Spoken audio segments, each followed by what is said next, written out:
O que é que o caro ouvinte faria por algo que tanto ambiciona? Uns talvez diriam, eu faria tudo. Mas pessoas há que levam esta frase muito a peito a ponto de fazerem coisas muito radicais ou, como eu costumo dizer, de forma estúpida. E a história de hoje é bem estúpida. Mas antes, maestro, música! É isto e não passa disto. A vida é um guião nunca previsto. É isto e não passa disto. Mesmo quando insisto que tenho um quisto. Faço tudo por gadgets! O protagonista desta história é um rapaz de 17 anos que vive na China e chama-se Wang Shangkun.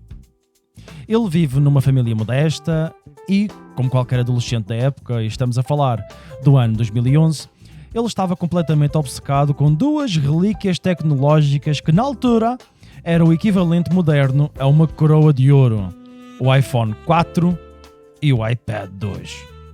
Para muitos eram apenas mero gadgets, mas para este menino eram como passaportes para um estatuto social superior, ou seja, a prova viva de que não era apenas mais um miúdo perdido no meio da multidão. Era o seu sonho. Ou melhor, era o sonho. O problema é que o sonho custava dinheirinho e ele não tinha nenhum. E é aqui que a história começa a descambar.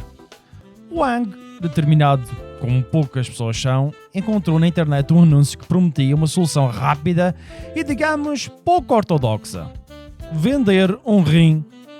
Sim, um rim. E neste caso o rim direito, para que sejamos mais específicos. O anúncio dizia que não fazia falta ter dois rins. E ele acreditou. Aliás, ele chegou a dizer a frase que ficaria para sempre associada ao seu nome: dois rins? Para quê? Começava aqui o início de uma má decisão. O encontro com os traficantes foi marcado, porque sim, este menino foi tratado por gente de qualidade. A cirurgia aconteceu numa clínica clandestina, daquelas onde o álcool provavelmente era mais usado para beber do que para desinfetar, onde não havia equipamentos adequados, médicos certificados e acompanhamento pós-operatório. Apenas havia uma maca, um bisturi e um grupo de pessoas que não estava propriamente preocupadas com o bem-estar daquele menino. O Wang recebeu cerca de $3.000, o que para ele era uma fortuna, e voltou para casa com o iPhone 4 numa mão, o iPad 2 na outra e um sorriso que dizia: valeu a pena. Durante uns dias talvez tenha sido isso. Mas o corpo não perdoou e, como a cirurgia foi mal feita, abriu a porta a uma infecção grave. O rim que lhe restava começou a falhar e quando um rim falha, precisa do outro.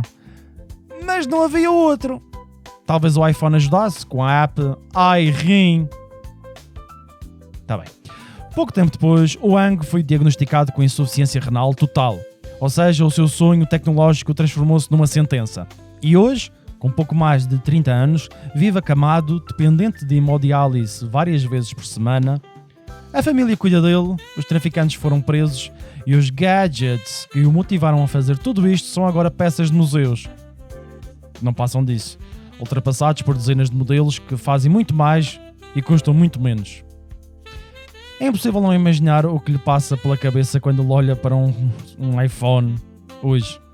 Talvez pense que a vida é irónica, que foi ingênuo, ou que se pudesse voltar atrás, ao tempo, talvez isso, teria escolhido simplesmente esperar, poupar ou comprar um telemóvel mais barato daqueles que têm, daquele dos chinos. Olha, dos chinos. Bom, mas a verdade é que naquele momento ele acreditou que estava a fazer a escolha certa e isso é o mais trágico de tudo. Meus caros, por um lado é fácil rir desta absurda cadeia de decisões que levou um adolescente a trocar um órgão vital por um gadget ou dois gadgets que hoje não serviriam para rigorosamente nada do que ter vídeos a se engasgar. Por outro, percebemos que a vulnerabilidade, a pressão social e o desejo de pertença podem empurrar alguém para escolhas que mudam uma vida. E se há algo que esta história nos ensina, meus caros, é que, por muito que a tecnologia avance, ainda não inventaram um telemóvel que valha um rim. Aliás, Se algum dia inventarem, espero que pelo menos venha com carregador incluído, porque agora alguns já não vêm. E que tenha entrada USB Type-C, para que eu pare de ouvir uns gnuzinhos que andam para aí que dizem: olha, por acaso tens um carregador dos fininhos? Poupem-me. É isto e não passa disto. A vida é um guião nunca previsto. É isto e não passa disto. Mesmo quando insisto que tenho um quisto.